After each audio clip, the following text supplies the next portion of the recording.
Social মিডিয়ার মাধ্যমে প্রকাশ্যে এবার মিমিকে দিল ধর্ষণের হুমকি দিলেন এক ব্যক্তি। সমাজ মাধ্যমের পাতায় অভিনেত্রী মিমি চক্রবর্তীকে রীতিমতো হুমকি দিয়ে বসলেন তিনি।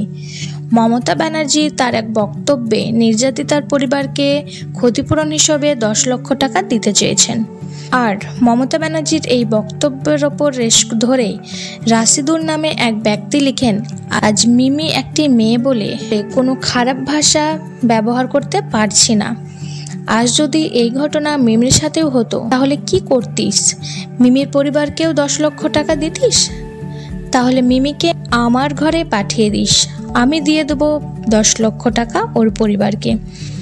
তবে প্রকাশ্যে ধর্ষণের হুমকি পেয়ে চুপ থাকেননি নায়িকাও। মিমি চক্রবর্তী প্রতিবাদ করেন। তিনি বলেন, আমরা একটি মহিলার জন্য ন্যায় বিচারের দাবিতে পথে নেমেছি। অনেকের মধ্যে কিছুজন এরানগে ভিড়ের মধ্যে মিশে গিয়ে বলছে ওরা নাকি মেয়েদের পাশে আছে। এটা কোন শিক্ষার পরিচয়?